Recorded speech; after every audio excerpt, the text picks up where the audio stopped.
Hey guys, we're still at Bold Optical and we're talking to Philip. Maybe you remember Philip from our last video we did in New York. I was actually having a smoke outside Vision Expo, and I saw this guy. I said, hey, that's not a New Yorker. I need to talk to this guy. And I said, who are you? And he said, well, I've got a new brand here at Vision Expo, and maybe you want to come by. And I said, yeah, well, I'm kind of busy. Tell me a little bit about it. So Philip told me years back I founded this brand, but it became so big that I was losing my creativity. I wanted to focus on the product, so I made a new brand. And same story there, grew too big, so now I launched my third brand. And I said, okay, that's interesting. So who were these brands? So yeah, well, the first one was called IC Berlin, maybe you know it. I said, yes. And the second one was Mykita. I said, okay, maybe I should check this guy out. And that's what we did. So now we're here back again in Bold Optical. And I see your lines improved. I mean, it was already very light, ultra light, but what happened? I mean, I see you got a new hinge there. And as we became competitors to our old company again, what happened with Mykita, we became competitors to ourselves with IC Berlin. Mm-hmm. And now, again, we become competitors to our own product. So, of course, it is important to form something like an own identity, a new identity. And everybody who sees it for the first time says, oh, yeah, I know it. It's kind of like IC Berlin or Mykita. So we had to be creative and think, how can we be different in the same realm?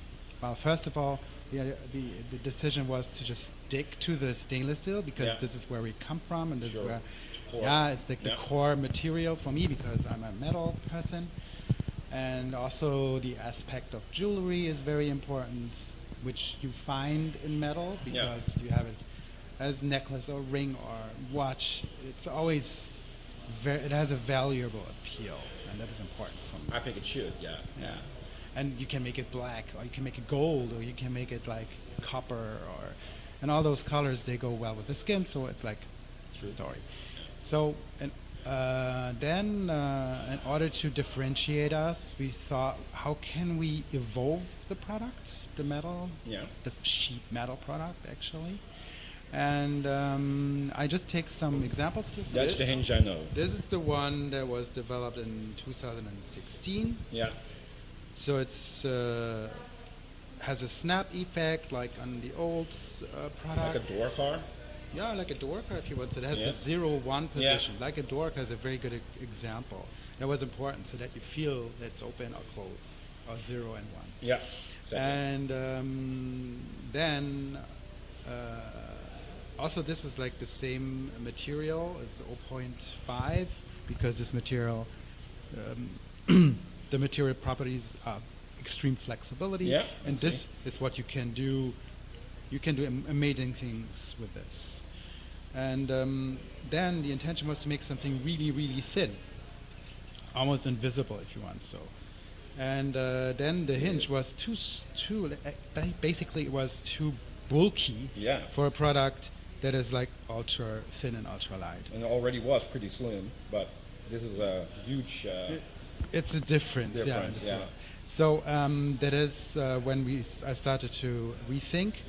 And we had also trying out this, let's say, new fineness or hairy thinness, if you want. So I had to develop something that is not so complicated and also like easy to use and easy to adjust. Yeah. So I just found a simple design that is like basically two rings that are twisted at 90 degrees, and then there's a rivet inside. Similar to a rivet that you find on a pair of Levi's jeans or something. Yeah. Something that is pretty unbreakable, and you can tighten it if you just squeeze it together, so you don't screw it with a screw, but you just squeeze it. Easy for the optician. Well. Yeah, it is totally easy. Also on top, I realized that now I don't need the properties of the high flexibility in this hinge, so I could add 0.1 to the material. So we chose 0.6, which has new properties, which are like, it makes the whole product more rigid, and at the same time it makes it more flexible and more adjustable. Which sounds like a very minor change, but in total it's like changes the feature of the material completely. Totally, Yeah. and it also changes the whole haptic and feel of the product. So Yeah. all of a sudden, it's not so super thinny and wobbly anymore, because basically in the story of the sheet metal frame, it was always the lens giving rigidity to the frame instead of the other way around.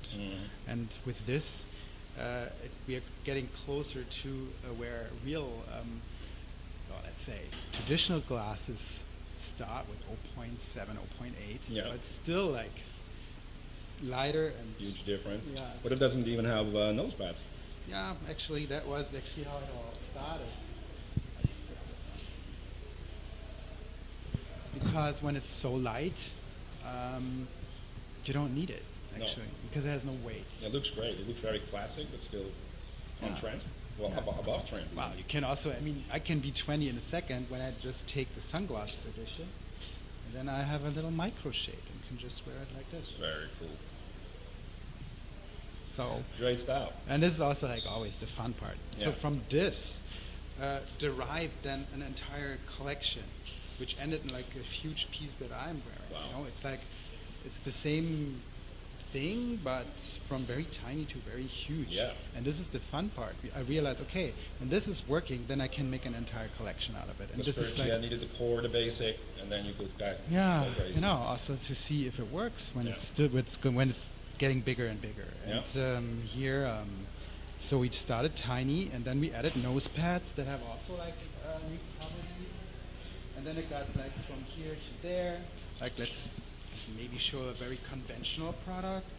This one has nose pads that are nicely adjustable. Suck. And then I can look like a whatever, Sophisticated. more sophisticated or more like, let's say, conservative person, Yeah. you know? Yeah, And that's the word.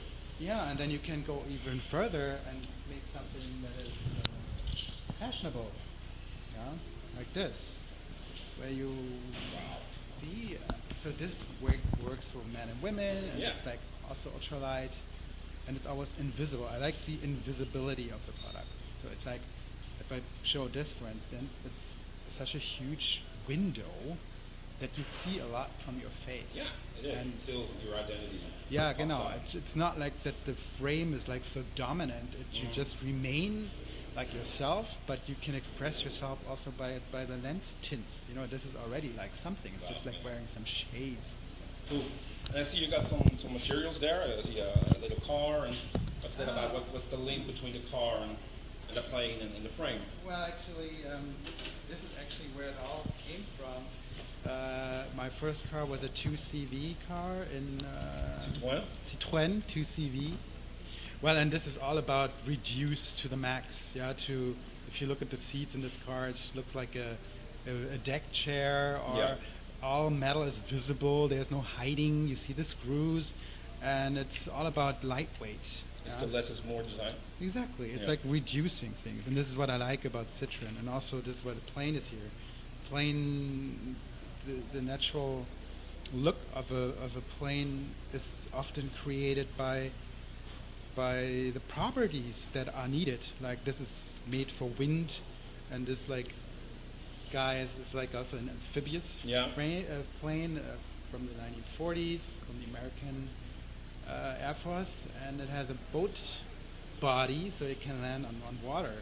And this is like made for all, like for air, water. That's actually my dream object, because you imagine to fly to You can go anywhere. yeah, genau. You can go anywhere. You have your little Total it's like freedom. mobile home if you want so, and then you just land somewhere in the Seychelles and have a nice dive. So that's your goal for the couple. Actually, this is the goal. Pretty cool. Let's So, help this guy out, guys. Yeah. Yeah, I think you achieved a lot of goals already, but I think it's amazing that you just keep on pushing forward and well, go for your dreams, and it's an amazing story. I think it's all about passion, you know, and I do that for now 20 years or even more, and why should I stop what I like to do? Of course, yeah. You can like get your boat, fly to the Seychelles, and still do your stuff there, right? You know, with my computer, with my laptop, so I'm the digital nomad. Yeah, and then I can send all the data files to the factory in Berlin, and then they do it. Good luck. Thank you very much. Great story again, Philipp. Great seeing you.